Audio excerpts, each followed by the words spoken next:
2부입니다. 잠시 후 21대 대선 특집 권역중의 일타경제 코너에서 이재명 정부의 경제정책 살펴보고요.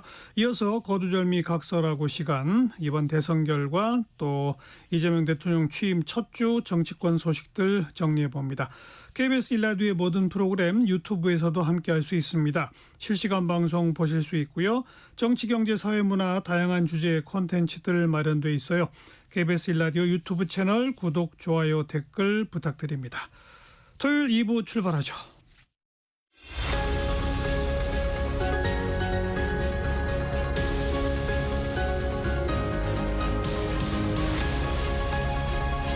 KBS 1라디오 정관용의 시사본부 21대 대선 기획 2025 국민의 선택 새 출발 대한민국 21대 대선 특집 일타경제 권역중 경제평론가와 이재명 정부의 경제정책 정리해보죠. 안녕하세요. 네, 안녕하십니까. 이재명 대통령 1호 행정명령이 비상경제점검 태스크포스팀 구성이지 않습니까? 네. 그만큼 지금 민생 문제가 심각하다는 얘기죠? 맞습니다. 이게 지난 정부와 비교해 봤을 때 사실상 지금의 경제 현황이 녹록지 않다 이렇게 말씀드릴 수 있는데요. 새 정부 같은 경우에는 올해 경제 성장률이 이제 0.8%로 이제 전망이 되고 있습니다. 예. 이게 한국은행 KDI에서 나왔던 전망인데요. 근데 지난 정부들 한번 가보겠습니다. 윤석열 정부 같은 경우는 2.7%였고요. 시작하는 해 문재인 정부가 3.4%, 박근혜 정부가 3.3%의 경제 성장률 기록을 했었는데 이런 거에 비교해 보면은 지금 저성장 구조에 가고 있고 그러다 보니 새 정부가 지금 챙겨야 될 것이 굉장히 많아질 수밖에 없는 부분입니다. 예. 또 한 가지 이제 국가 채무 비율도 있는데요. 이게 많은 분들이 좀 우려하는 부분이 있겠죠. 지금 현재 뭐 전망치입니다. 올해 이제는 GDP 대비 국가 채무 비율이 48.3% 예상되고 있는데 지난 정부와 또 비교해 보겠습니다. 윤석열 정부는 45.9%, 문재인 정부 때 34.1%, 박근혜 정부 때가 31.2% 그해 첫 해에 이제 기록을 했었는데 그러니까 무슨 얘기냐? 그러니까 GDP 대비해서 국가 채무 비율이 이제는 높다라고 볼 수 있겠는데.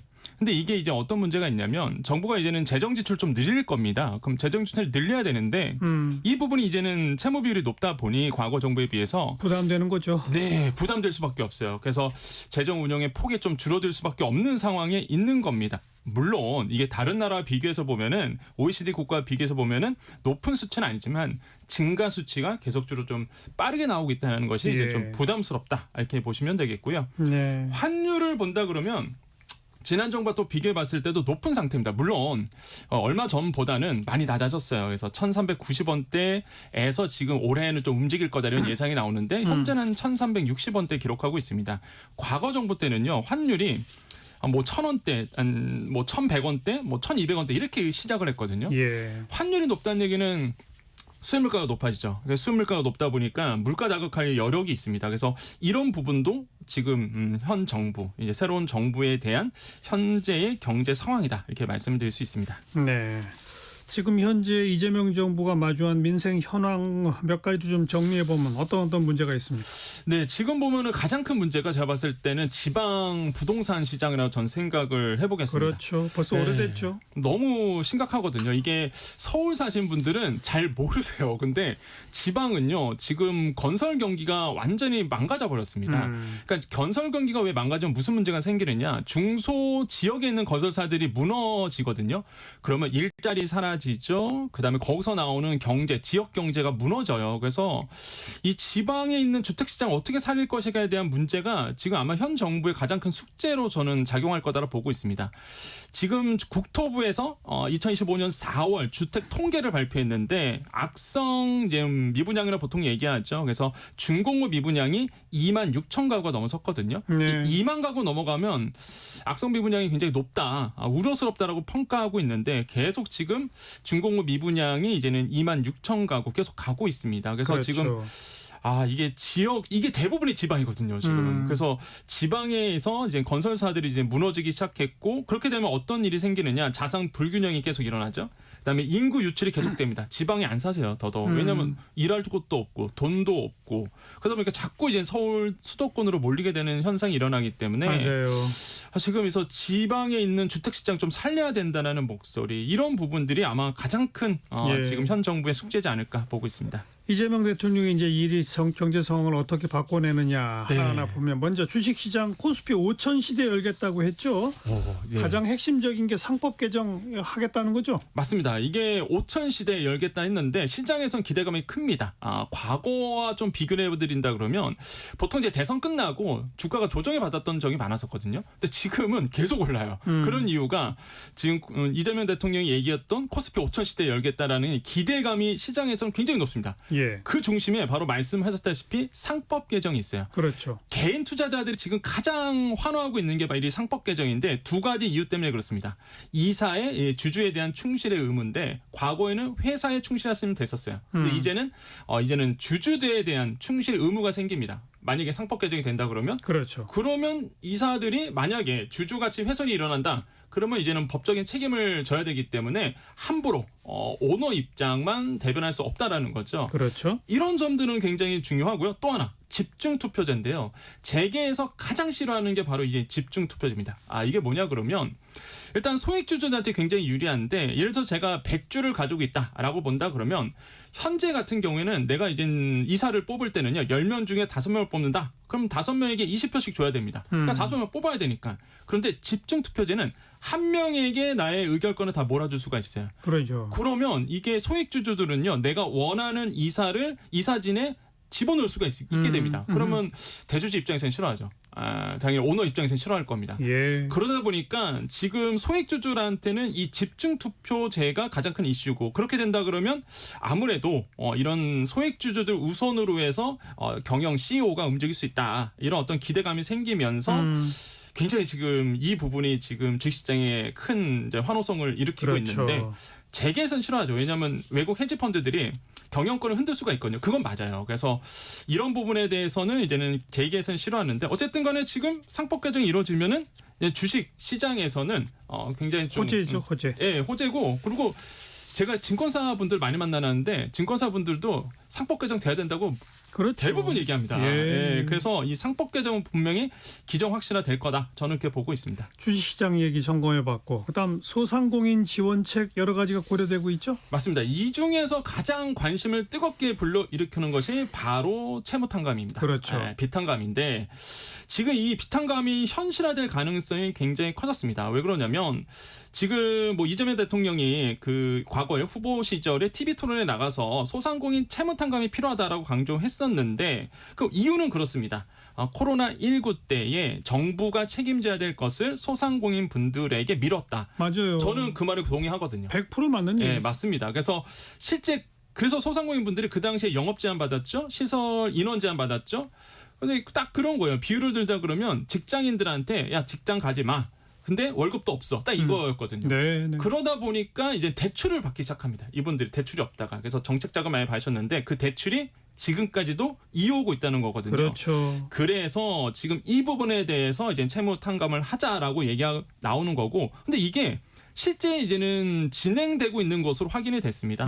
여당의 진성준 정책위원장이 최근에 방송 출연해서 이런 얘기를 했습니다. 이 정책금융 부분에 대해서는 탕감을 적극적으로 이제는 검토를 한다. 예. 이 부분이 굉장히 중요한데요.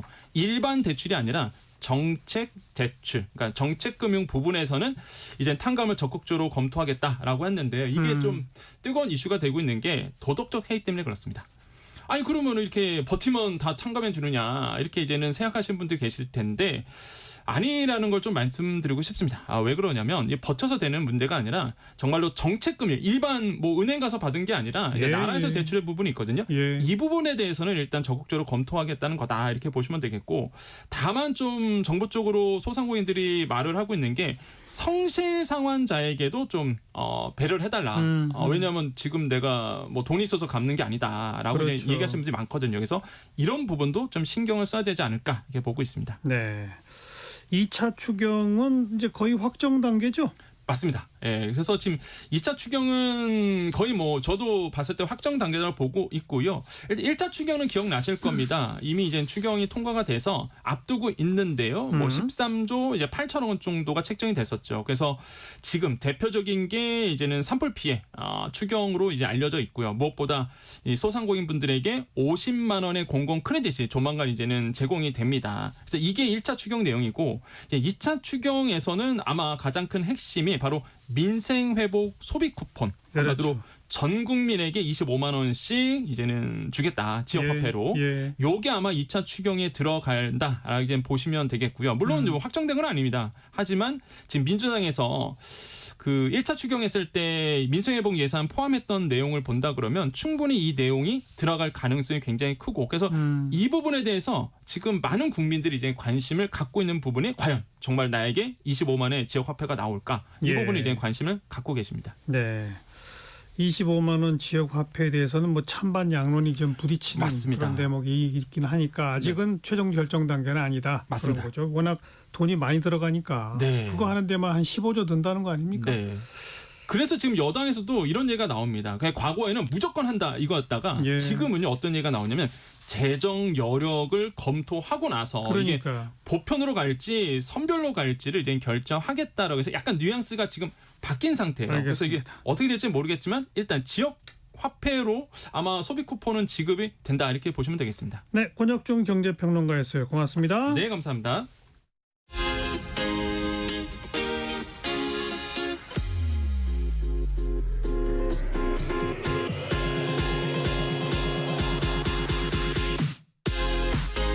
대한민국 시사의 중심 토요일 일요일 낮 12시 10분 KBS 1라디오 정관용의 시사본부.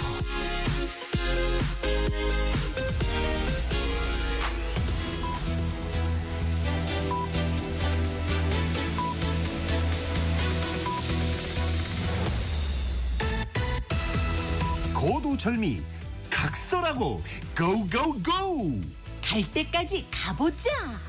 정관용의 시사본부.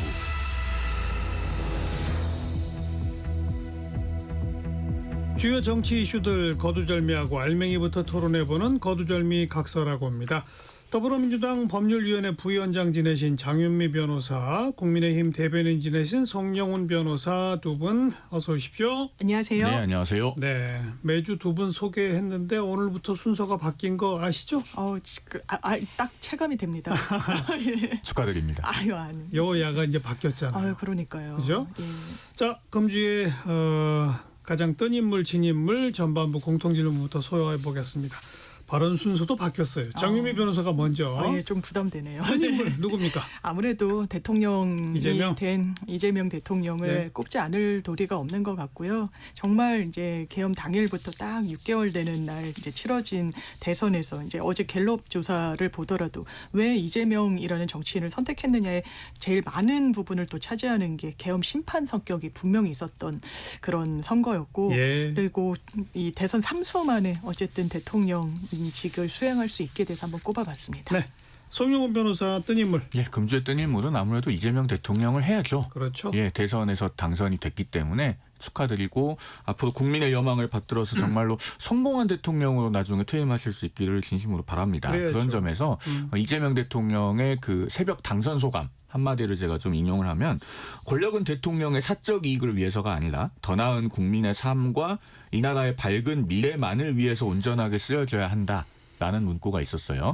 그 말 그대로 실천을 하시면은 성공한 대통령으로 평가받고 퇴임을 할 겁니다. 그런데 과거 문재인 전 대통령이 기회는 평등할 것입니다. 과정은 공정할 것입니다. 결과는 정의로울 것입니다 했습니다마는 조국 사태에서 그 말이 안 지켜져서 결국 민심을 잃지 않았습니까? 그래서 본인의 말씀대로 초심대로 국정 운영을 해 나가시기를 당부드리겠습니다. 자, 금주의 진인물은요. 장윤미 변호사. 전 이제 대선의 패장을 좀 꼽기가 좀 부담스럽기도 했는데요. 이제 김문수 후보가 나름대로 이제 선전을 하고 40% 이상의 이제 지지율을 확인하기도 했습니다만 아무래도 이제 대선에서는 패배를 하셨기 때문에 2주의 진입물로 꼽지 예. 않을 수는 없었던 것 같습니다. 송영훈 변호사. 이거 뭐 너무 겹치는데 대선이 있었던 주기 때문에 어쩔 수 없는 것 같아요. 그래서 객관적으로 진입물이 맞습니다. 제가 공통질문 전반 묻고 안 할까도 했어요. 솔직히. 너무 예상이 되니까요. 예. 네. 진입물이 맞고 41.15%를 득표했기 때문에 어떻게 보면 선전한 것이 아니냐 이렇게 볼 수도 있겠지만 사실 이건 국민의힘 자체에서 냉정하게 평가를 해야 됩니다. 우리 지상파 3사 출구조사를 보니까요. 거기에 양 후보를 지지했다고 하는 응답자들에게 그러면 왜 그 사람에게 투표했느냐라고 물어봤어요. 했더니 김문수 후보를 투표했다고 그 답한 사람들 중에 40.6%는 싫은 후보의 낙선을 위해서 찍었다. 이재명이 싫어서. 그렇게 응답을 했어요. 그러면은 예. 그 퍼센티지를 빼보면은 실질적으로 김문수 후보를 지지해서 찍은 사람들은 24.45% 정도입니다. 그게 본인의 실제 체력인 거예요. 네. 그러면은 이 부분에 대해서 국민의힘도 대선 결과를 평가함에 있어서 굉장히 냉철해질 필요가 있다라는 생각이 듭니다. 네. 사실 그 방송이고 또 정치라는 건 또 어떻게 될지 모르니까 뭐 항상 뭐 지난 몇 달 동안 우리가 아직 모른다 뭐 그런다 얘기했지만 솔직히 얘기해서 6개월 전 12.3 계엄 선포 직후부터 네. 이제는 이재명 시대구나라고 다들 알고 있었던 거 아니에요? 그러니까 제가 오늘 조선일보 칼럼을 봤는데도 사실 대통령이 정해진 건 12월 3일이었다는 그러니까요. 취지로 이제 기자가 됐는데 결과적으로 그 부분이 맞다라는 생각이 들죠. 만약에 이제 김문수 후보가 정말 다른 모습을 보여줬으면 또 변수가 됐을 수도 저는 있다라고는 생각은 들지만 아니죠. 아, 뭐 네, 어떤 이제 한계가- 어떤 모습을 보여줘도 변화를 주기 어려웠을 거예요. 좀 어려웠던 선거는 보수 정당으로서 맞았던 것 같습니다. 그런데요, 저는 국민의힘에 3번의 기회가 있었다고 생각합니다. 윤 전 대통령의 책임으로 모든 걸 돌리면은요, 거기에 환원되었을 때 국민의힘은 교훈을 얻지 못하고 당내 개혁이 안 될 겁니다. 3번의 기회가 어떤 게 있었다고 생각을 하냐면요, 첫째는 12월 3일 비상계엄 직후입니다. 그 비상계엄을 당 전체가 단호하게 위헌 위법한 것으로 규정을 하고 탄핵을 합의형 의제로 만들었으면은 국민의힘이 살 길이 있었습니다. 그게 첫 번째 기회였고, 두 번째, 헌법재판소에서 탄핵 결정이 난 직후 그때라도 국민들께 진심으로 사과하고 반성하고 그다음에 계엄과 탄핵으로부터 상대적으로 자유로운 후보를 당의 대선 후보로 선출했다면 그때도 기회는 있었습니다. 네. 마지막 세 번째, 김문수 후보가 선출된 뒤에도 윤 전 대통령 부부와 단호하게 절연하고 계엄과 탄핵에 대해서 올바른 입장을 정리하고 부정선거 세력과 같은 분들과는 거리를 두는 그런 노선이 있었다면은 그래도 국민들께서 마지막 한 번 더 눈길을 줄 그런 기회는 있었을 거라고 봅니다. 그런데 아무튼 계엄까지 오게 된 과정까지도 돌이켜보면 국민의힘이 그런 기회를 못 잡을 거다라고 하는 게 너무나 또 명확한 사실이었고 설령 송 변호사 바람대로 국민의힘이 그렇게 3번의 어떤 그 확고한 그 태도 변화를 가져왔다면 그러면 박빙의 승부가 될 수 있었겠지만 네네. 그래도 승자는 이재명 후보였을 것이다. 그렇게 보는 게 예. 저는 객관적으로 맞을 것 같고 지금 표차가 거의 300만 표 가까이 났다라는 거 아닙니까? 이 민주화 이후에 치러졌던 선거 중에서 두 번째로 큰 차이라고 하고 사실 이재명 대통령이 얻었던 그 지지율 같은 게 뭐 이 상당히 좀 많아가지고 인원수로만 하면 이제 머릿수로 하면은 제일 많은 국민들로부터 이제 지지를 받았다는 게 이제 확인이 되고 있는데 그 정도 격차의 문제였지 사실 구조상 상당히 좀 이걸 대선에서 승리까지 이 국민의힘이 하기는 좀 어려운 국면이었던 건 맞는 것 같습니다. 근데 그럼에도 불구하고 대선 개표 직전까지만 해도 네, 50% 넘는다. 그랬죠. 또 이준석도 한 10% 가까이 될 거다. 네. 반면 김문수는 30%대가 될 거다라는 전망이 조금 더 우세했는데 그렇죠. 예. 막상 뚜껑을 열고 보니 50을 못 넘었고 김문수 후보는 40을 넘겼고 이건 역시 보수 결집이 상당하구나. 네. 두 번째 반 이재명 정서도 엄청나구나. 그게 확인된 거 아니에요? 그렇죠? 그거를 가늠할 수 있는 그 출구조사 지표가 있습니다. 어떤 게 있냐면은 대통령 당선 시에 재판을 계속해야 되느냐. 그러니까요. 이게 이제 중도층이 실제로 존재한다는 걸 보여주는 수치입니다. 굉장히 높더라고요. 예, 이 그 지상파 3사 출구조사에서 63.9%의 응답자가 그러니까요. 계속해야 된다. 특히나 이재명 후보에게 투표한 응답자들도 42%가 계속해야 된다. 43.7%만 중단해야 된다라고 얘기를 했습니다. 예. 이렇게 결국에는 사법 리스크, 나아가서는 그 삼권 장악에 있어서 권력이 남용될 수 있다고 하는 우려가 이재명 대통령이 대선에서 과반 득표를 하기 어렵게 만든 요인이었다고 보이기 때문에 정말로 이런 부분들을 명심하면서 국가 권력을 올바르게 사용하는 데 전념을 해야 됩니다. 예. 정말로 국민의 삶을 위해서 사용하고 본인의 어떤 재판 절차를 중단시키는 것 이런 부분들은 적어도 그런 법안이 국회에서 설령 통과되더라도 공포를 해서는 안 되죠. 셀프 재판 정지가 될 겁니다. 저는 이제 사법 리스크나 이런 부분이 이런 그 변수가 됐다기보다는 그러니까 어떤 분이 평가하기를 일단 지상파 3사의 이 출구 조사가 거의 소수점 첫째 자리까지 맞추는 추세를 보였었는데 예. 상당히 좀 많이 틀렸단 말이에요. 근데 그때는 민주당으로서는 50이 매직 넘버였고 국민의힘은 40이었는데 그렇죠. 50을 넘고 국민의힘은 40이 안 된다라고 맞아요. 나왔는데 뚜껑을 열어보니까 50이 안 됐고 40을 넘겼다라고 예. 해서 사실상에 어떻게 보면 좀 아쉬움 민주당 지지자로서는 이제 착시 효과가 좀 크게 보인 부분도 있지만 이 현상을 갖고 보수 진보가 약간 달리 평가를 한다는 이야기가 나오는 거예요. 그러니까 민주당 지지층들은 오히려 보수 결집이 엄청 강력하다. 그리고 이런 정말 계엄의 끝에 그리고 대통령이 탄핵된 그 끝에 치러지는 데에서도 대구 시민분들 보면 이제 민주당이 어떻게든 30을 얻어보겠다고 상당히 노력을 기울였던 측면이 있는데 그렇게 하지 못했습니다. 물론 부산에선 처음으로 이제 40%대를 돌파하긴 했지만 이제 역부족인 상황을 봤을 때 이거 어쨌든 표심으로 이제 견제 이런 부분들이 작동한 부분이 있고 국정 운영을 하는데도 좀 새겨야 되겠다라고 좀 신중론 어려울 수 있겠다 이런 평가가 좀 지배적인데 예. 오히려 보수 언론에서는 41%를 이제 높이 평가하기보다 이거 엄청나게 처참한 성적표다. 진짜 국민의힘은 뭐 쇄신 그냥 단순 쇄신이 아니라 거의 혁신에 가깝게 거듭나야 된다. 다시 태어나야 된다. 그러니까 위기감이 양쪽에 다 이렇게 작동하는 수치가 그렇죠. 나온 것 같더라고요. 뭐 국민의힘의 미래에 대해서는 이따가 후반부 토론 때 좀 이야기 나누도록 하고 우리 성룡원 변호사가 그 재판 계속 여부에 대한 조사 결과까지 얘기를 했기 때문에 차제에 그냥 그 얘기 조금 이야기하고 나면 두 분 다 변호사시니까 이제 헌법 84조를 어떻게 해석하느냐의 문제에 달린 거 아닙니까? 네. 뭐 국회에서 그걸 입법하느냐 마느냐 뭐 논란이 많은데 제가 궁금한 건 지금 6월 18일로 예정된 선거법 파기환송심 재판을 맡은 그 법원에서 헌법 84조에 관해서 우리가 이 재판을 해야 할지 말아야 할지 헌법재판소에 물어보겠다라고 그 재판부가 헌법재판소에 이렇게 뭐 일종의 제소나 심판을 청구할 수 있습니까?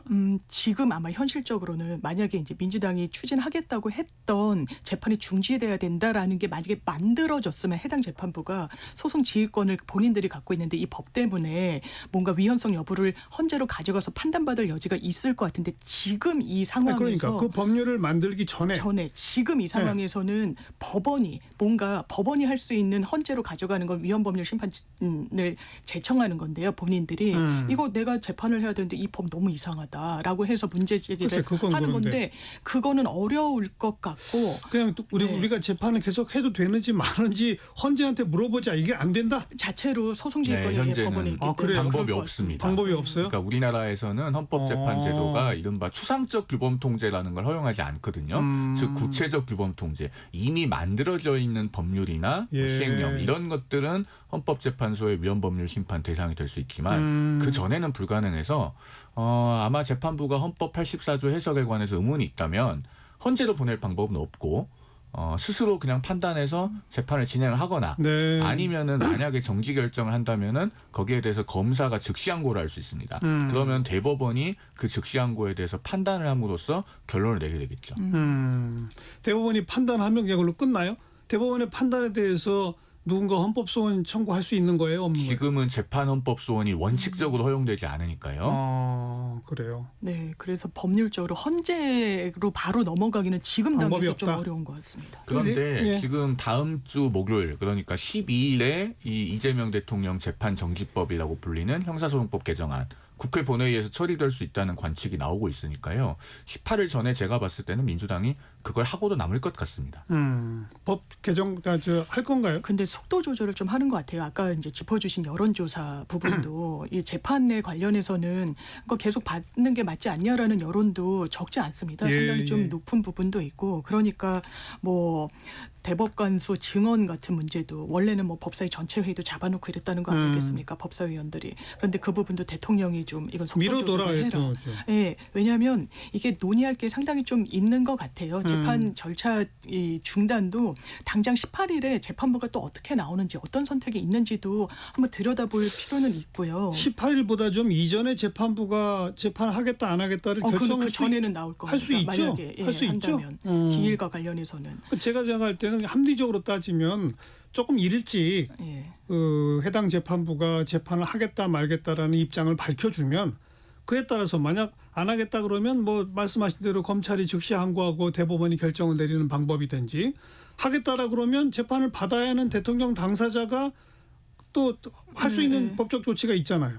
일단은 그것에 대해서는 당장 뭐 멈추거나 할 수는 없을 것 같고 당사자니까 소송 지휘권을 완전히 온전히 법원에 귀속하는 부분이라서 이걸 미룰지 아니면 그냥 그대로 재판을 할지에 대해서는 재판을 하기로 한 부분에 대해서 이 재판을 왜 하냐라고 별도로 이제 문제 제기를 하기는 조금 어려울 것 같습니다. 아니 헌법 84조에 보장된 나는 그 재임 기간 중 재판을 안 받아야 되는데 재판을 하겠다고 하니 나의 헌법상 권한을 침해했다라고 헌재에 가져갈 수 있는 거 아니에요?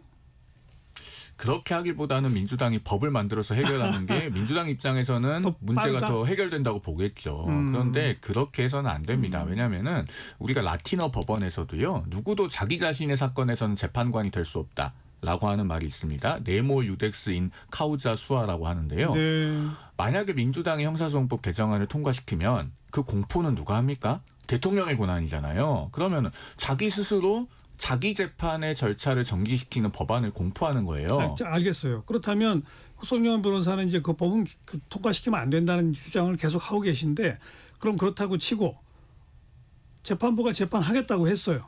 그러면 대통령은 어떻게 해야 합니까? 재판에 나가야죠. 그래야 돼요? 그게 정답입니다. 그게 정답이고 그 외의 다른 방법은 저는 물론 말씀하신 취지는 알겠어요. 과거에 예. 노무현 대통령이 현직 대통령일 때 사인의 신분에서 헌법소원 심판 청구를 했던 적이 있죠. 2007년에 그런 사례가 예. 있었습니다. 아마 그걸 말씀하시는 것 같은데 글쎄요. 이재명 대통령이 그런 불확실성을 감수하려고 할까요? 아니 재판을 받으러 가면 불확실성이 오히려 커지는데. 아니 헌재에서 헌법 84조는 그런 의미가 아니고 재판 계속하는 게 맞다라는 결론이 나는 순간 나머지 모든 재판 다 해야죠. 예, 12개 혐의, 8개 사건, 5개 재판을 미룰 방법이 없는데 저는 그런 불확실성을 감수할 뿐은 아니라는 생각이 들어요. 아니 그게 불확실해서 헌재에 안 가져가면 그냥 그러니까 법안을 통과시키기를 원하겠죠. 근데 제가 선생님 말씀 듣고 만약 법안을 통과시키면 그 법안이 잘못됐다고 또 역시 헌재에 갈 거 아닙니까? 그러겠죠. 그런데 그 법안을 누가 헌재에 가져갈 수 있느냐가 생각보다 간단하지 않습니다. 왜냐하면은 법원이 가져가지 않을까요? 법원이 가져갈 수도 있는데 네. 지금 재판을 하겠다는 의지를 표명한 법원이라면 그럼 헌재에 가져가겠죠. 그러니까 그 정도로 재판부가 독립적인 판단과 결정을 해주면 좋은데요. 지금 민주당발 법원 압박이 그동안에 제가 우리 방송에서도 말씀드렸지만 9가지 방면에서 이루어져 오지 않았습니까? 과연 그렇게까지 용기를 낼 수 있을까에 대해서 조금 걱정되는 마음도 솔직히 듭니다. 저는 선생님 말씀 듣고 좀 고민을 해봤더니 어쨌든 기일을 지정할지 연기할지 부분과 관련해서는 아마 제가 뭐 이재명 대통령의 대리인단이라면 기일을 그러니까 추후 지정해줄 것을 좀 요청하는 신청을 할 것이고 이게 예. 공식 신청이고 그게 받아들여지지 않으면 아까 송 변호사님 짚어주셨듯이 이제 법원의 결정에 대해서 이해할 수 있는 그 항고 절차가 있기 때문에 그렇게 트랙을 한번 밟아볼 수밖에 없을 것 같긴 합니다. 이걸 계속 받는 거는 상당히 이게 그냥 이재명 개인이 이제는 아니잖아요. 그러니까 선출된 최고 권력의 예, 성격이 예. 있어서 이 정도의 어떤 그 사법부와의 어떤 요청은 있어야 될 것 같다는 생각이 듭니다. 그러니까요. 대선 기간 중에도 국민의힘에서는 어차피 대통령 돼도 재판 받고 90만 원 이상의 벌금형 확정되면 한 두세 달 후에 다시 보궐선거해야 된다는 주장을 계속 폈는데 예. 지금 이 국면에서 그 상황을 계속 만들어가는 게 옳아요? 두세 달 후 다시 보궐선거하는 게 옳아요? 그런데요. 예. 우리 헌법을 보면은 84조만 있는 게 아니고요. 예. 68조 2항을 잘 보시면은 판결 기타의 사유로 자격을 상실한 경우에 어떻게 되느냐도 나와 있어요. 그러면은 우리 헌법에 그런 문헌이 있다는 것은 대통령도 판결에 의하면은 직을 상실할 수 있는 경우를 상정한 거라고 봐야 됩니다. 그리고 앞서도 말씀드렸지만 대통령 스스로가 본인이 피고인인 사건에서 재판 절차가 정지되는 법안이나 면소될 수 있는 법안을 스스로 공포하는 게 우리 헌법이 예정한 바는 아니죠. 그러라고 그 국가 권력을 준 게 아닙니다. 예. 마지막으로 한 가지 덧붙이면은 제가 지난주에도 저희 방송에서 말씀을 드린 적이 있는데 헌법재판소가 1995년에 그 헌법 84조의 의미를 간접적으로 한번 해석한 바 있어요. 전 세계적으로 있는 대통령에 대한 불소추 특권의 유형을 3가지로 정리를 합니다. 헌재가. 그러면서 그걸 정리해서 이야기를 하면서 대통령의 직무집행에 관하여 라는 표현을 명시적으로 써요. 그런데 지금 이재명 대통령의 사건들은 모두 다 임기 개시되기 전의 일이기 때문에 대통령의 직무집행에 관해서 피고인이 된 사건이 아니잖아요. 그러니까 이 재판은 계속하는 게 우리 헌법이 예정한 바에 맞는 겁니다. 그러니까 송영훈 변호사의 그 법리적 해석을 쭉 다 종합한 거는 잘 들었는데 정치적 주장으로 한마디로 말하면 재판 계속해서 유죄나면 몇 달 안에 다시 선고하자 그거죠. 만약에 법원이 그 피선거권이 상실되는 판결을 해서 그게 확정이 된다면 그렇게 예정한 대로 가야 되지 않겠습니까? 그거밖에 방법이 없다. 그럼요. 그게 옳다. 그럼요. 어떻게 보세요? 저는 그런 주장이 이제 국민의힘 일각에서 예. 나오는데 그거는 진짜 좀 무책임하다는 생각이 좀 들어요. 기본적으로 아마 이 국민의힘 지도부에서도 뭐 2, 3개월 안에 다시 보궐선거를 해야 된다고 그러니까요. 하는데 이게 국정 안정과는 완전 반대로 가는 거고 대한민국을 더 위기로 빠뜨린다는 건 누구보다 잘 알 겁니다. 그러니까 정치적 구호에 저는 불과하다고 생각하는데 이걸 만약에 현실화한다라고 하면 그거야말로 국민한테 철퇴를 맞을 거란 생각이 들고요. 제가 국민의힘 분들이 헌법 68조 2항 이야기를 대단히 많이 하시더라고요. 예, 어느 예. 순간부터. 근데 이 법문 자체는 그러니까 대통령이 거리된 때 또는 대통령 당선자가 사망하거나 판결 기타의 사유로 자격 상실할 때 판결 기타의 사유는 통상 이제 탄핵됐을 때를 얘기하는 거예요. 그렇죠. 60일 안에 치러야 된다라는 건데 이게 원래 있던 재판을 계속 해야 된다라는 걸로 근거가 이어지진 아니죠. 않는 걸로 이해가 되거든요. 그래서 이제 뭐 박지원 의원 같은 경우 이제 허니문 기간 뭐 1년 뭐 이렇게 또 이야기하시는데 예, 꼭 그렇게까지 요청드리지 않더라도 정말 국민과 알겠습니다. 대한민국을 먼저 생각하셔야 제가 돼요. 잠깐만 좀 말씀을 드리면은 그 68조 2항에 판결이라고 되어 있잖아요. 헌법재판소는 탄핵 심판에서 결정을 하지 판결을 하지 않습니다. 헌법을 쓸 때 우리가 문헌을 아무렇게나 쓰지 않거든요. 알겠어요. 그 점 예. 말씀드립니다.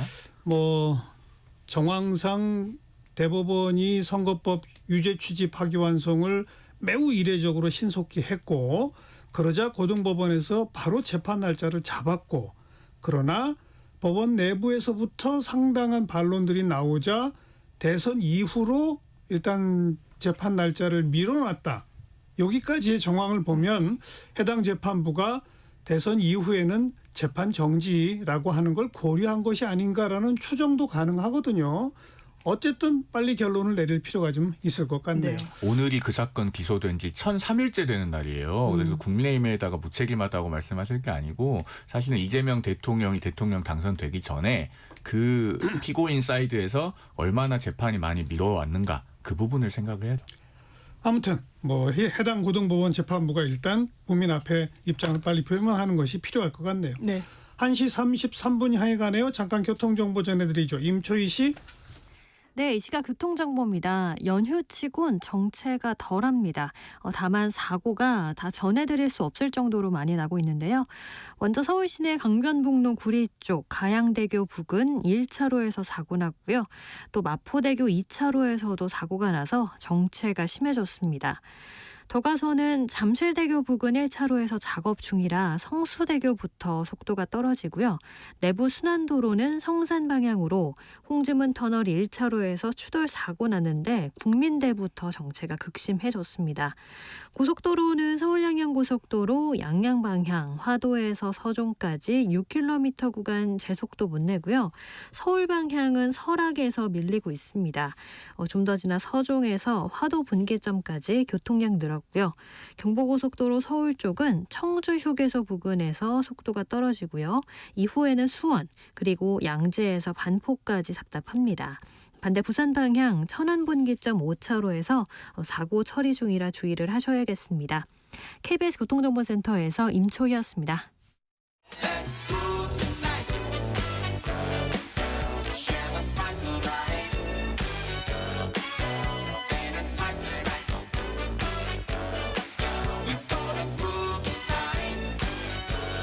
국민 MC 정관용 KBS 1라디오 정관용의 시사본부.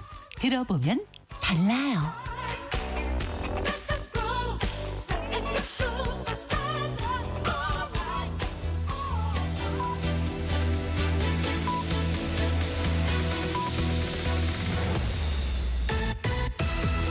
고두절미 각설하고 고고고. 갈 때까지 가보자. 정관용의 시사본부. 매주 토요일 2부 거두절미 각설하고 더불어민주당 법률위원회 부위원장 지내신 장윤미 변호사, 국민의힘 대변인 지내신 송영훈 변호사와 함께하고 있습니다. 후반부 공통질문 금주의 핫한 한마디 장윤미 변호사. 저는 취임사 중에 제일 제 개인적으로 이제 가슴에 좀 와닿았던 문구를 좀 꼽아봤는데요. 통합은 유능의 지표이고 분열은 무능의 결과입니다라는 문구가 있더라고요. 지금 이제 굉장히 강렬하게 극렬하게 양 지지층이 나뉘어서 싸웠던 그런 풍경이 계속 내내 특히 계엄 이후에 좀 펼쳐지기도 했었고, 이런 부분과 관련해서 수습하고 복원하고 민주주의를 회복시키고 정치권이 정말 갈등과 분열의 언어를 이제는 정말 자제하고 하나로 모아져야 되는 게 이제 뭐 일각에서는 막 정치보복 어쩌고저쩌고 이런 이야기가 나옵니다만 그게 선택지에 있을 수가 없는 국면인 것 같아요. 지금 대한민국이. 어쨌든 민주주의와 정치가 정말 어떤 분쟁의 최후의 보루가 돼야 되고 최후의 해결책이 돼야 되는 이 상황을 좀 온전히 담아낸 말인 것 같아서 좀 꼽아봤습니다. 네. 송영훈 변호사. 네. 금주의 한마디. 김민석 총리 후보자가 이거 재밌다고 표현해야 될지 뭐라고 해야 될지 모르겠는데 아무튼 부적절한 발언을 한 게 하나 있어요. 이번 주 목요일에 국회 본회의가 있었죠. 그 표결을 마치고 기자들을 만난 자리에서 아침에 목욕탕에서 야당 의원들 의견을 취합해서 갈까 한다. 그러니까 앞으로 이제 뭐 야당의 의견도 많이 듣고 통합하겠다라는 의지를 보여준다고 한 말인 것 같은데 이 말이 잘 들어보면 상당히 잘못된 얘기입니다. 우리 국회 여성 의원들도 많이 있잖아요. 지금 국민의힘 같은 경우만 해도 여성 국회의원이 21명이 있습니다. 예. 단독으로 교섭단체를 구성할 수 있을 정도의 의원들이 있는데 목욕탕에서 야당 의원들 의견을 취합해서 가겠다. 굉장히 좀 젠더 감수성이 부족한 발언이에요. 네. 사실 김민석 총리 후보자 같은 경우에는 과거에 그 새천년 NHK 사건 때도 임수경 전 의원의 그 목격하고 나서 쓴 글에 보면은 양 옆에 아가씨들을 앉혀놓고 술을 마시느라 뭐 본인이 와도 알아보지도 못하는 것 같더라. 이런 취지의 이야기가 있지 않았습니까? 그런 과거 사례들을 생각해 보더라도 좀 더 젠더 감수성을 발휘해서 신중한 발언들을 하셔야 될 것이다 라는 말씀을 드립니다. 날카롭네요. 목욕탕을 딱 짚어내시는 걸 보니까. 자, 김민석 총리, 강훈식 비서실장, 이종석 국정원장, 또 뭐 정책실장 등등 쭉 지금까지 나온 인선 카드 한번 평가해 보시면. 저는 아마 눈에 띄는 게 총리도 비서실장도 현역 의원으로 이제 배치를 했잖아요.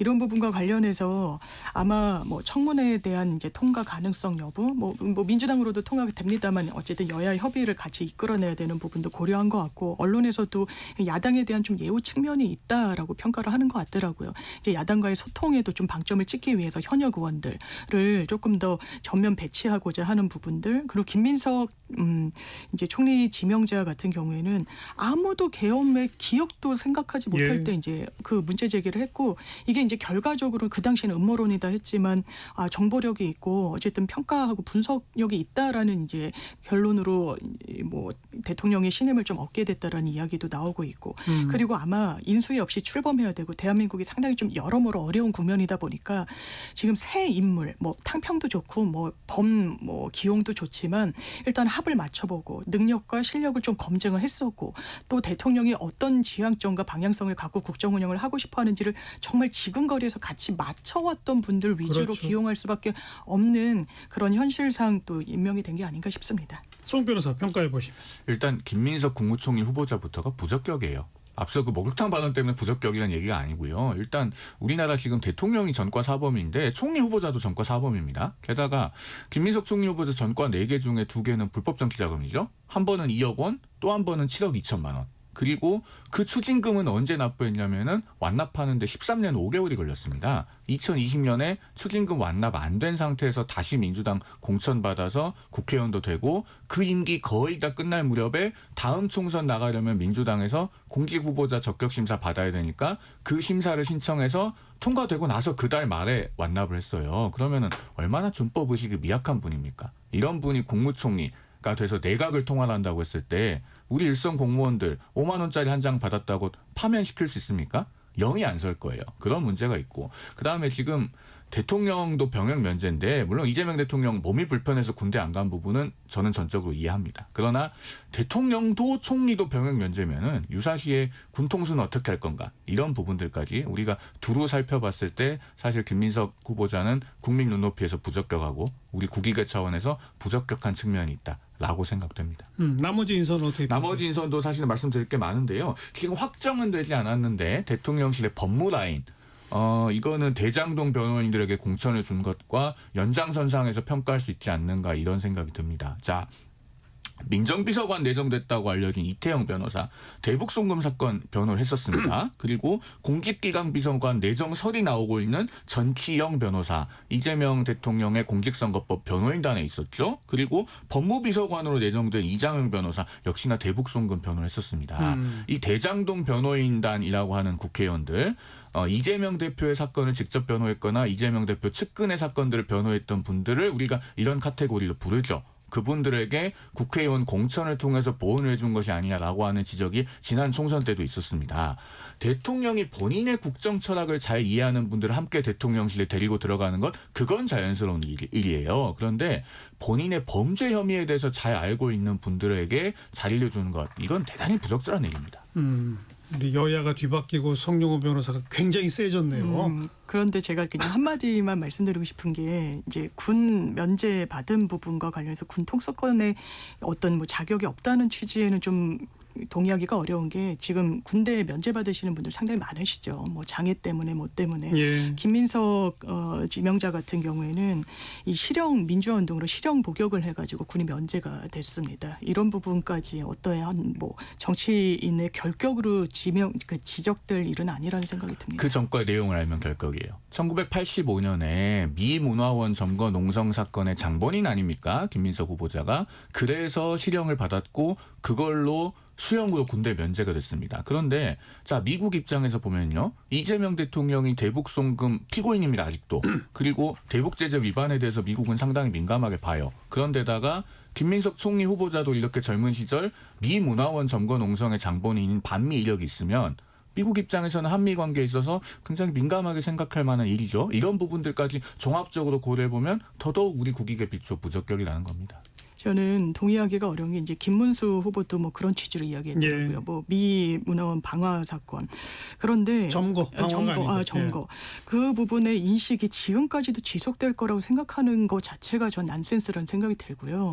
제가 이제 국민의힘에서 후보 교체 대단히 무리하게 할 때 제가 국민의힘 한 의원분이 박수영 의원으로 제가 기억하는데 김문수 후보에 대해서 그렇게 이야기하더라고요. 좌파식 조직 탈취하던 버릇을 못 버렸다고 하더라고요. 그러니까요. 어떻게 이런 인식으로 자당의 의원을 또 비판까지 하면서 완전히 구태에 갇혀 있구나. 그러니까 그 인식의 피해자도 이런 언급을 하는데 조심성이 없는 거고. 이 정치인이 김민석이라는 정치인이 사선을 했습니다. 이거 유권자를 얕잡아 보는 거예요.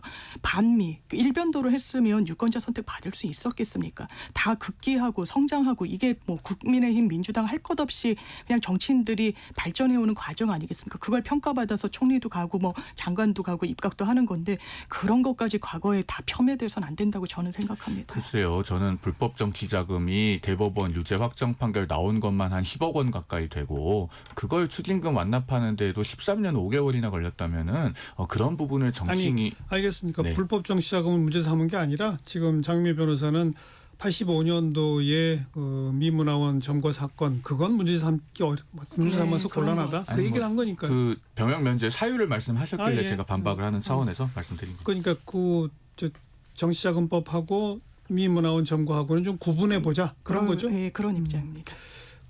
지금 하마평에 오르내리는 걸 보면 현역 민주당 의원 상당수가 내각에 들어갈 것처럼 보여요. 그런 이야기들도 나오고 있죠. 그러니까요. 예. 뭐 지금 민주당으로서는 좋은 겁니까 어떻게 되는 겁니까? 뭐 이제 좋고 나쁜 걸 좀 떠나서 사실 일단 뭐 말처럼 시간적 여유가 있고 검증할 수 있는 굉장히 좀 여력이 있다면 뭔가 더 다른 곳에 눈길도 좀 각오할 수 있을 텐데 이제 원내 인사들 위주로 좀 기용할 수밖에 없는 그런 현실이 좀 분명히 있는 것 같고요. 또 일단 뭐 능력이나 뭐 청문회 이런 걸 다 종합적으로 고려했을 때 물론 뭐 민주당만으로도 청문회 통과가 다 이제 가능하다고는 하더라도 예. 이런 부분을 국민들께 좀 보여드렸을 때 뭐 흔히 일각에서 뭐 정치는 무사 통과다 뭐 무탈하다 뭐 이렇게도 이야기 나오는 그런 점을 좀 고려하면 아무래도 이제 현역 의원 위주로 좀 기용에 무게가 쏠리고 있는 게 아닌가 이렇게 생각이 됩니다. 어때요? 그 여당도 해봤으니까 그 전반 현역 의원들이 내각에 좀 다수 들어가는 거는 어떤 그 뭐 효과 내지는 또 우려가 있습니까? 장단점이 있죠. 여당과 실질적인 어떤 당정 협의 그리고 책임 정치의 차원으로 운영을 한다면은 긍정적인 요소가 있는데 한편으로는 이것은 이제 문화 내지는 자세의 문제이기도 한데요. 여당이 수직적 당정 관계를 벗어나지 못하면 그건 좀 자조적인 이야기입니다만 저희가 셀프디스하는 거니까 말씀드려도 될 것 같아요. 국민의힘처럼 됩니다. 예. 그러니까 과거에 윤심이 당심이고 당심이 민심이다 했다가 민심을 잃어서 총선도 치고 여기까지 오지 않았습니까? 예. 그러니까 민주당도 앞으로 수직적 당정 관계, 종속적 당정 관계가 되지 않도록 굉장히 유의하셔야 될 거예요. 그러니까 명심이 당심이고 당심이 민심이다 이런 공식으로 가면 결국에는 민심을 잃게 되는 거니까 그런 부분을 명심해서 하신다면야 뭐 국회의원들이 여러 명 내각에 들어가는 게 뭐가 문제겠습니까? 네. 그리고 국방부 장관도 비군인 출신으로 하고 법무부 장관도 비검찰 출신으로 하고 뭐 이런 방향은 거의 정해진 것 같죠? 약간 그런 컨셉으로 좀 정해지는 것 같아요. 이제 문민 통제, 군에 대한 또 민간 통제가 더 약간 시대 정신에 부합하게끔 돼버린 것 같아요. 이 계엄의 끝자락에서. 예. 그래서 지금 여러 하마평에 이르는 인물들도 이제 현직 군과는 조금 거리가 있는 뭐 이런 분들이 나오는 것 같고 법무부 장관도 아마 의원들로 좀 이야기가 나오는 것 예. 같은데 뭐 안규백 의원이나 뭐 윤호중 의원이나 이렇게 하마평에 오르는데 이제 법사위 이력과 경력이 있고 이런 분들로 왜냐하면 지금까지 뭐 검찰 출신 이렇다고 해서 이제 법무부가 여러 이제 외청들이 상당히 많은데 검찰청에서만 사실상 법무부 장관이 되는 관행 같은 게 있었던 그러니까요. 거라서 그러니까 어떤 분이 이 비유하기를 행안부 장관에 계속 이제 소방관 분이 가시는 게 어색하지 않냐 이를테면 뭐 이런 이야기도 있어서 좀 한번 변화를 줄 필요는 있다라는 생각이 듭니다. 구체적으로 하마평에 오르고 있는 인물들을 보면은 적절할 것인가에 대한 우려가 있죠. 예를 들면은 군 출신이 아닌 문민 국방장관을 임명한다고 해서 지금 하마평에 가장 유력하게 거론되고 있는 분이 안규백 의원이잖아요. 예. 국회 5선을 하면서 뭐 거의 대부분 국방위를 했고 국방위원장도 역임했다는 것은 제가 알고 있는데 자 군인 출신을 인사검증을 해서 국방부 장관 후보가 될지 살펴본다고 했을 때 어떤 직업 군인이 한미일 해상연합훈련을 하는데 그 위치를 공개되기 전에 사전에 노출했다면 국방장관 될 수 있을까요? 저는 대단히 어렵다고 봅니다. 우리 국익을 해야 하는 행위니까요. 그런데 안규백 의원은 의원 시절에 그런 일을 했어요. 2022년 9월 28일에 한미일 연합해상훈련의 위치를 그 이틀 뒤에 예정되어 있었는데 미리 본인 SNS에 공개를 합니다. 근데 그 훈련이 그냥 훈련도 아니고 대잠 훈련이에요. 더더욱이나 위치가 사전에 공개되면 안 되는 겁니다. 그래서 우리 군에서도 적절하지 않다는 입장을 밝힌 적이 있었는데 이걸 일반 군인에게 아마 똑같은 잣대를 적용해 보면은 국방장관 되게 어렵다고 봐요. 네, 뭐 내가 인선 발표되고 청문회 하면 뭐 만만치 않겠네요. 지금 예, 지금 손명호 변호사의 보니까 태도로 봐서는. 힘들겠는데요. 자, 이제 뭐 국민의힘 쪽 얘기 잠깐 안 할 수가 없는데 뭐 시끌시끌하죠? 그 지금 사람으로 치면은 산비탈에서 구른 것 아니겠습니까? 네. 낙상을 했는데 당연히 멍도 들고 피도 나고 아마 뼈도 여러 군데 부러졌을 겁니다. 그러면은 그 환자는 끙끙 앓는 소리가 나게 마련이죠. 그런데 그럴 때일수록 이거 진통제만 먹고 넘어갈 일이 아니에요. 당연히 엑스레이 제대로 찍고 뼈 부러졌으면 뼈 붙이고 기부스도 몇 달씩 해야죠. 그럴 각오를 해야지 여전히 뭐 진통제 먹이고 넘어가려고 하는 분들이 있는데 예. 그러면은 정말로 그 환자는 속된 말로 골병이 들어서 회복이 불가능해질 수 있습니다. 지금 국민들께서 아주 예의주시하고 계실 거라고 생각합니다. 뭐 며칠 후 16일인가 원내대표 뽑는다면서요. 네. 그리고 비대위원회는 뭐 김영태 위원장의 사퇴 여부와 불관하게 이번 달 말이면 임기가 끝나니까 네. 바로 이제 전당대회로 가는 거 아니에요? 전당대회를 이제 소집하고 준비하는데 시간이 걸리니까 바로 할 수는 없을 거고 김용태 비대위원장도 언급했지만 7월부터 임시적으로 관리형 비대위가 잠깐 있어야 될 겁니다. 그래야지 전당대회를 하더라도 넘어가는 게 가능하겠죠. 그 비대위원장은 아마도 새로 선출되는 원내대표가 하겠죠. 형식상의 임명 권한은 갖게 될 것이다. 누구 나와요 원내대표에? 원내대표에 여러분들이 거론이 되고 그렇게요. 있는데 예. 제가 사람을 뭐 지칭하기보다는 총론적으로 말씀드려서 그동안의 당의 잘못된 노선을 견인해 오신 분들 또 거기에 편승하거나 동참하신 분들은 지금 원내의 전면에 서면 안 됩니다. 그러면 국민들께서 보셨을 때 국민의힘이라고 하는 정당이 그래도 좀 반성하고 거듭나려고 하는구나 라는 생각을 하시겠습니까? 그 나물의 그 밥이라고 생각을 하시겠죠. 그러니까 그 개표 상황실에 맨 앞줄에 앉아 계셨던 분들 맨 뒤로 가셔야 됩니다. 이제. 그렇죠. 그리고 과거에 박근혜 전 대통령 탄핵 이후에도 적지 않은 분들이 불출마 선언을 하거나 백의종군 선언을 했어요. 그런 모습들이 있어야 국민들께서 다시 눈길을 줄 수 있을 만한 계기가 생기는 것이지 이렇게 변화가 미적지근해서는 안 된다고 생각합니다. 저는. 뭐 정가의 분석으로는 어차피 당권 경쟁으로 가는데 한동훈 대 김문수, 김문수 대 한동훈 한 번 더 붙지 않겠나 네, 이렇게 보는 것 같죠? 완전히 치열해질 것 같은데 저는 그러니까 국민의힘에서 대선 전부터 우리는 40%만 넘으면 돼. 뭐 이런 이야기들이 나왔다는 거예요. 근데 실제로 41%가 넘는 지지율을 이제 확인을 했고 그러면 괴멸적 수준의 참패는 아니다. 아까 이제 구르고 넘어지고 뭐 진통제 뭐 소염제 다 투여해야 되는 상황이라고 하셨는데 안 그렇다는 인식을 하는 분들이 있을 것 같아요. PK, TK에 거의 터잡아서 정치하시는 분들입니다. 거기에선 사실상 압도적으로 지지를 다시금 재확인한 거예요. 당장 치러야 되는 전국 단위 선거는 이제 지방선거가 있는데 그때 큰 타격감이 대선 패배는 직접적인 직격탄으로 와닿지 않을 수 있는 거예요. 여기서의 지지층, 내 지역구에선 최소한 승리했다. 내 기득권은 여기서 유지할 수 있다. 이런 기득권을 확인하신 분들이 이른바 친윤계 의원분들 아니겠습니까? 지금 수적으로도 친한계, 친윤계 하면 거의 뭐 100 몇십 대 20 정도의 그 비율이라고 언론에서도 진단을 하는데 당장 원내대표를 하더라도 제가 명단 뭐 이렇게 하마평에 오르시는 분들 봤을 때 아까 이제 견인하신 분들 다 이제 제하셔야 된다고 제해야 된다라고 하셨지만 보면은 친한계 의원분들은 세도 다소 약하고 또 초선 의원분들 좀 이 위주라서 당내에서 세력을 확장해갈 이런 지렛대가 상당히 좀 부족한 것 같다.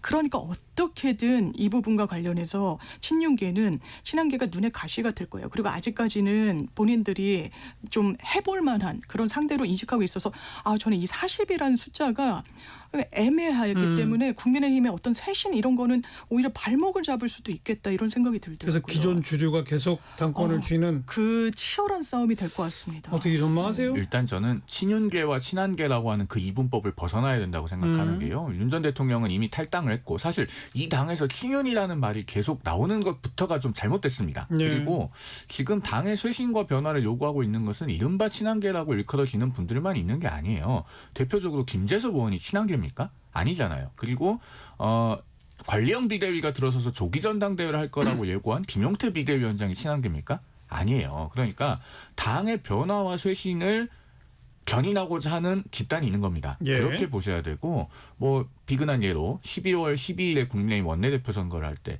지금 물러난 권성동 원내대표와 김태호 의원 간의 맞대결이었잖아요. 김태호 의원도 사실은 친한계여서 그 원내대표 선거에 나간 게 아닙니다. 그런 것처럼 지금 국민의힘에서는 이 민심을 정말 엄중하게 받들어야 된다고 생각하는 그룹의 정치인들이 있는 것이고 그분들의 뜻이 당 운영에 더 많이 반영이 되어질 때 변화와 쇄신의 계기가 열릴 것이다. 그렇게 볼 수 있는 것이죠. 그 지금 말씀하신 좀 더 많은 변화를 가져와 보자라고 하는 의원 숫자가 과반이 되나요? 아직은 안 되나요? 그걸 만들어 가야죠. 그래야 된다는 그러니까 아직은 과정이 안 있다고 된다. 보이고 군요. 단적으로 이번 대선 결과에서 윤상현 의원 지역구가요. 본인 당선됐던 곳인데 대선에서 졌습니다. 네. 지금 그런 선거 결과들을 하나하나 엄중하게 보면 이대로 가면 안 되겠구나라고 하는 심각성과 위기의식을 느낄 만한 분들이 저는 많을 거라고 봅니다. 장윤미 변호사 분석대로 만만치 않고 전면적인 경쟁이 네, 물론 네. 벌어질 것 같은데 시간은 조금 걸릴 것 같아요. 예. 뭐 당장 결론이 날 것 같지는 않고 적어도 한 2-3달 정도 네, 걸릴 네. 것 같은데 국민의힘의 미래도 앞으로 조금 천천히 지켜봐야 될 것 같습니다. 자, 오늘 거두절미 각설하고 여기까지 할까요? 더불어민주당 법률위원회 부위원장 지내신 장윤미 변호사, 국민의힘 대변인 지내신 송영훈 변호사 두 분 수고하셨습니다. 고맙습니다. 감사합니다. 네, 양희연이 부른 상록수 들으시고요. 내일도 2025 국민의 선택 새 출발 대한민국 계속 이어가도록 하겠습니다. 내일 뵙죠. 안녕히 계세요.